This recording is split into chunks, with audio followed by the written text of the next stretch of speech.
Después de la Segunda Guerra Mundial, el mundo se encontró en un proceso de restauración política, económica y cultural. Una mujer muy importante en este cambio fue Margaret Thatcher, quien fue la primera mujer ministro de Gran Bretaña, quien logró implementar el neoliberalismo en su país, así como lograr importantes cambios políticos económicos en él. A la par de Margaret Thatcher, en el continente americano, la figura de Ronald Reagan surgió. Fue un actor y político estadounidense que alcanzó la presidencia en 1981. Es conocido por su política económica caracterizada por la desregularización del sistema financiero y por las rebajas sustanciales de impuestos. Además de los personajes anteriormente vistos, otro factor importante de mencionar es la Guerra Fría, la cual comenzó al terminar la Segunda Guerra Mundial en 1945 y culminó en 1989 con la caída del Muro de Berlín. En esta época de conflicto no bélico se dieron el mundo bipolar, la carrera armamentista, la separación de fronteras como el Muro de Berlín y la Cortina de Hierro. Una vez explicado lo anterior, es momento de responder a la siguiente pregunta.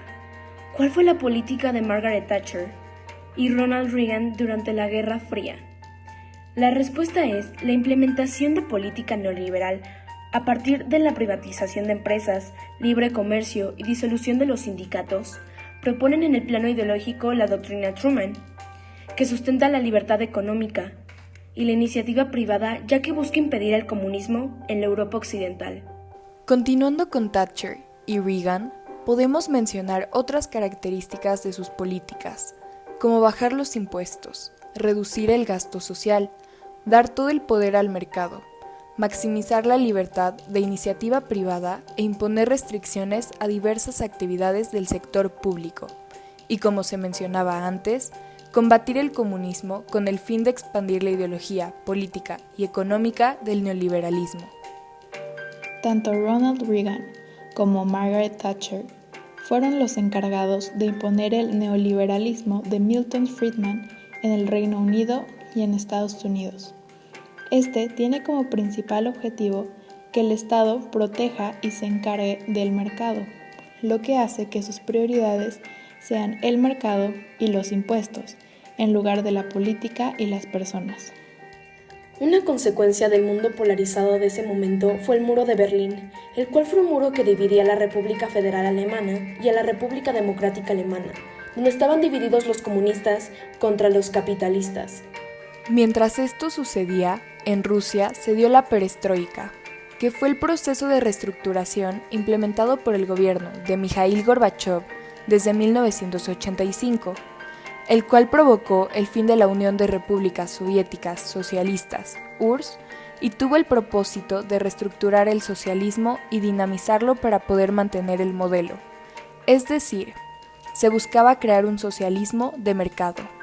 Con base en lo mencionado, podemos responder la pregunta: ¿cómo se relacionan las políticas de Thatcher y Reagan con el neoliberalismo, el Muro de Berlín y la perestroika?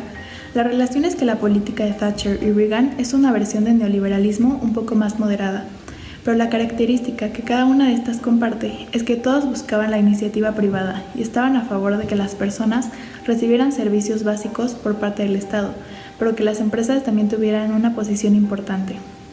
Se vincula con la perestroika y el Muro de Berlín, porque ambos fueron un cambio que afectó la manera en que se regían los países involucrados en muchos sentidos. Otra razón es que todos estos movimientos apoyaban indirecta y directamente la ideología capitalista.